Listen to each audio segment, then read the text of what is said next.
Bienvenue dans cette nouvelle vidéo de Contre-champ politique. France Télévisions, en quasi-faillite. La Cour des comptes parle de situations financières critiques, de capitaux propres fondus de 40% et même de risque de dissolution. Face à ces mots, le directeur répond calmement. France TV n'est pas en quasi-faillite, aucun risque.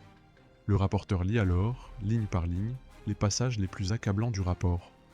Regardez jusqu'au bout ce face-à-face. Merci Monsieur le Président, merci messieurs, merci Madame. J'ai effectivement beaucoup de questions à vous poser. On a une seule audition pour couvrir l'ensemble des pans à la fois de la direction financière, de la direction de la stratégie, de la DRH. Donc je vais essayer de poser des questions courtes et je vais vous demander en échange, contrairement à ce que j'ai pu lire dans l'article du Parisien, qui visiblement cette cellule qui prépare l'ensemble des personnes auditionnées chez France Télévisions leur conseille et vous conseille de faire des réponses longues, chiantes et lénifiantes, de ce qu'on peut lire dans l'article du Parisien. Je vais vous demander de faire des réponses concises et efficaces, parce que c'est tout ce qu'on attend au fond d'une commission d'enquête. Première question, monsieur le directeur, le 4 décembre dernier, on a auditionné, vous l'avez vu, le président de la 3e chambre de la Cour des comptes. Il a estimé que France Télévisions était, ce sont ses mots, dans la situation financière la plus critique. Le premier président de la Cour des comptes, M. Moscovici, a parlé, quant à lui, je le cite encore, d'une situation à nos yeux qui n'est plus soutenable, qu'une entreprise normale ne pourrait tolérer à propos de France Télévisions. On a appris dans ce rapport de la Cour des comptes que France Télévisions a cumulé plus de 80 millions de déficits depuis 2017, que la trésorerie avait fondu de 110 millions d'euros sur la seule année 2024, soit encore davantage que vos prévisions initiales, que les capitaux propres de l'entreprise ont fondu 40% en 8 ans et sont désormais inférieurs à la moitié du capital social, ce qui fait, selon le Code du commerce, peser un risque de dissolution pour l'entreprise, et que France Télévisions est désormais sous-capitalisée au point de se trouver actuellement en situation de quasi-faillite.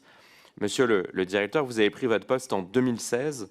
Vous avez donc, je pense, bien du recul sur la situation. Est-ce que vous partagez les constats qui ont été dressés par la Cour des comptes, qui estime que cette situation financière est critique, qu'elle n'est plus soutenable? Et comment est-ce que vous l'expliquez? Quelle est votre part de responsabilité et quelle est aussi la part de responsabilité de la présidence et de la direction de France Télévisions? Vous exhortez à des réponses concises, mais c'est quand même un sujet assez vaste. Et donc, je vais essayer d'être efficace comme vous m'y invitez, mais il me faut quand même un peu de temps pour répondre à ces points. D'abord, je veux vous rassurer ceux qui sont attachés à l'audiovisuel public. France Télévisions n'est pas en situation de quasi-faillite et il n'y a pas de risque de faillite pour France Télévisions. En ce qui concerne les termes qui figurent dans le rapport de la Cour des comptes, le terme quasi-faillite n'y figure pas évidemment, il est évoqué une trésorerie dégradée, une situation financière critique, une chute vertigineuse des capitaux propres. Je reprends avec honnêteté les adjectifs de la Cour des comptes. Néanmoins, ma vision, c'est que, évidemment, il n'y a pas de risque sur l'avenir de l'entreprise France Télévisions. Il y a 3 raisons qui pourraient nous poser problème sur la situation financière. La première, c'est la trésorerie. Les entreprises qui font faillite, souvent, ont des problèmes de liquidité et elles ne se trouvent dans une situation où elles ne sont pas en mesure de faire face à leurs échéances vis-à-vis de leurs fournisseurs, du fisc ou des salariés. Les comptes 2025, nous les présenterons donc à la gouvernance au mois de mars. Donc ils ne sont pas définitivement établis, mais la situation de trésorerie au 31 décembre, je peux vous la donner. Elle est positive. Elle est de 15 millions d'euros. Nous avons voté un budget 26 qui est à l'équilibre, donc la situation de trésorerie n'a pas vocation à se dégrader structurellement au cours de l'année 2026. Vous avez été chef d'entreprise, monsieur le rapporteur, vous savez qu'il y a des cycles de décaissement et d'encaissement infra-annuels, même infra-mensuels. Et c'est vrai qu'effectivement, ce n'est pas parce qu'on a un niveau de trésorerie positif à la fin de l'année qu'on va rester en situation positive tout au long de l'année. Nous aurons des moments où nous aurons une trésorerie négative. Pour cela, nous avons des lignes de crédit qui sont négociées avec notre pool bancaire, qui couvrent très largement les risques de trésorerie, les perspectives de trésorerie négative que nous aurons pendant l'année, parce que c'est une situation qui se produira, qui s'est déjà produite. Et donc, nous n'avons pas de sujet sur une éventuelle crise de liquidité à France Télévisions. La deuxième raison qui pourrait nous amener dans une situation extrêmement difficile et qui pourrait remettre en cause la continuité de nos activités, ce serait le fait que nous n'ayons plus de recettes. Alors, c'est vrai que les concours publics ont beaucoup diminué ces dernières années, entre 18 et 22, avec une première diminution planifiée de 160 millions, et puis ces 3 dernières années avec des diminutions successives qui, pour le coup, n'étaient pas anticipées et qui nous mettent dans une situation plus difficile. Mais nous avons entamé les discussions avec l'État pour essayer d'imaginer ce que pourrait être un contrat d'objectifs et de moyens qui porterait sur la période 2026-2028. Les niveaux de recettes que nous aurons, les niveaux de concours publics sont encore incertains. À aucun moment, l'actionnaire nous dit qu'il envisage d'arrêter de financer l'audiovisuel public. C'est un élément de la politique publique et donc on a bien un actionnaire qui envisage de nous donner des concours publics. Le troisième point, c'est la situation des capitaux propres, et j'évoque aussi ce sujet. La situation des capitaux propres, qui d'ailleurs ne concerne pas le groupe France Télévisions, mais une entité sociale, parce que la situation des capitaux propres se joue par entité sociale. Et l'entité sociale concernée, c'est France Télévisions SA, qui est la holding du groupe France Télévisions. Il y a une règle dans les entreprises, c'est qu'au moment du bilan, on vérifie le ratio entre les capitaux propres et le capital social. Les capitaux propres doivent être supérieurs à la moitié du capital social. Ce n'est plus notre cas depuis la clôture 2021. Pourquoi, d'ailleurs, je pense que c'est intéressant quand même de le dire en deux phrases. Le financement de la rupture conventionnelle collective s'est fait par un tiers de financement sur les fonds propres de France Télévisions, 2 tiers augmentation de capital de la part de l'État. Donc vous voyez que le financement sur les fonds propres de France Télévisions a réduit les capitaux propres de France Télévisions SA. L'augmentation de capital qui finançait les 2 autres tiers a augmenté le capital social de l'entreprise. C'est-à-dire qu'en fait, on a réduit le numérateur et augmenté le dénominateur. C'est ce choix de financement qui nous a fait passer en dessous du ratio de 50%. Merci. Nous avons jusqu'à fin 26 pour rectifier ce point. Nous travaillons avec l'APE pour le faire.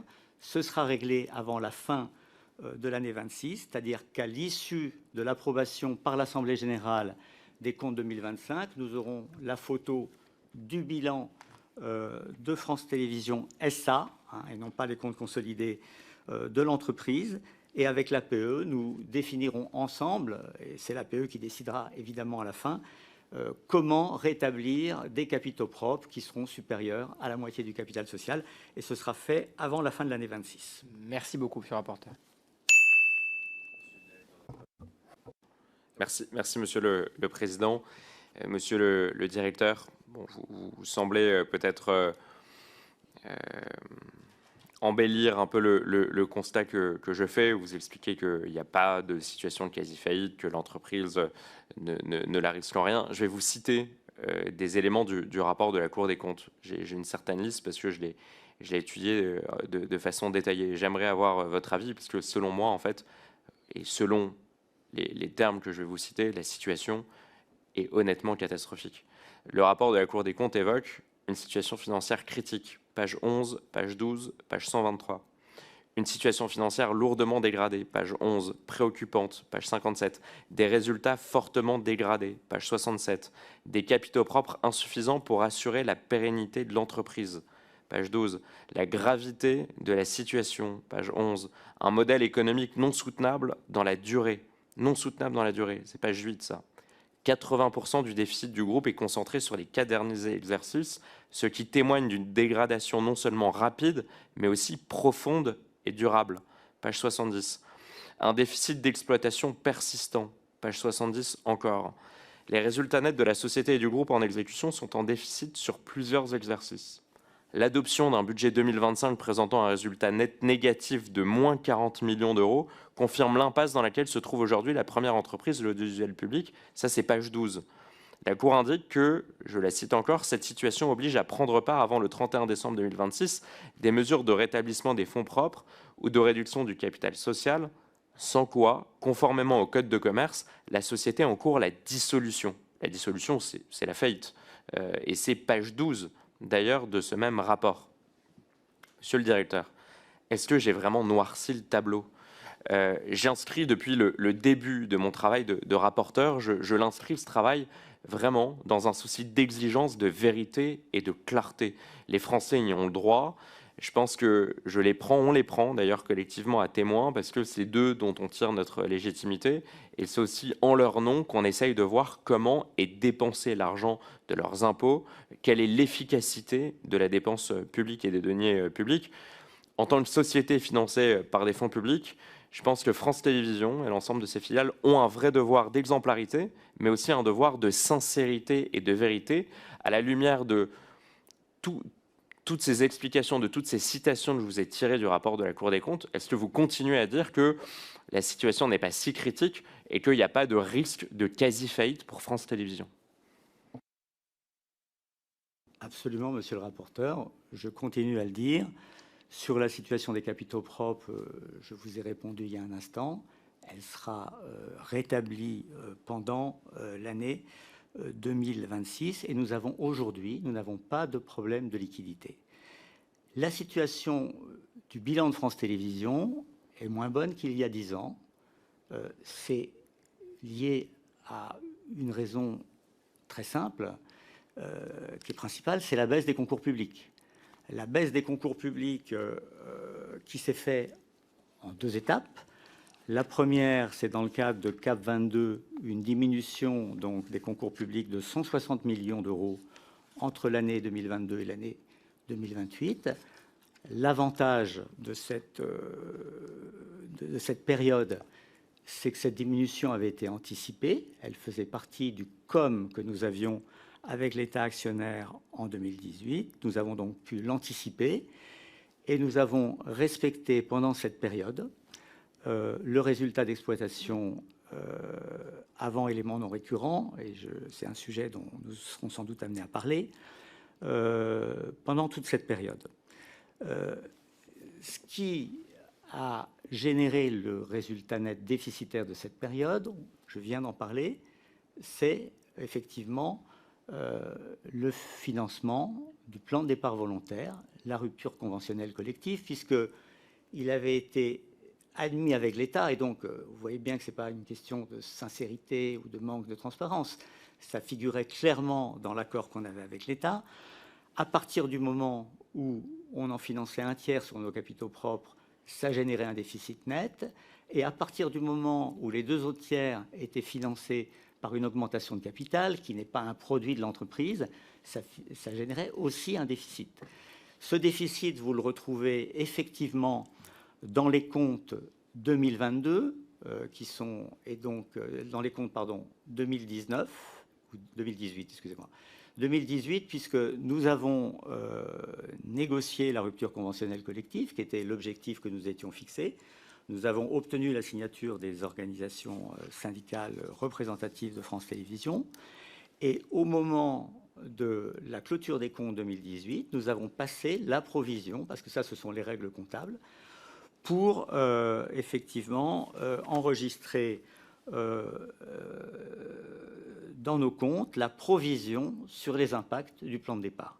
Cette provision, elle est en résultat exceptionnel, elle est de 89 millions d'euros, ce qui nous a amené à avoir un résultat d'exploitation équilibré en 2018, mais une perte nette de 89 millions d'euros. Cette perte nette, d'ailleurs, vous voyez bien que cette seule perte nette est supérieure à tout le déficit cumulé sur la période que vous venez d'évoquer, ce qui veut dire que même en résultat net, en dehors de cette perte nette, les résultats nets cumulés de France Télévisions sont positifs. Donc, la situation financière s'est ensuite retendue pendant les années 24-25, puisque nous avons eu des coupes très importantes par rapport au contrat d'objectifs et de moyens que nous avons longtemps travaillé en 2023 avec l'État actionnaire.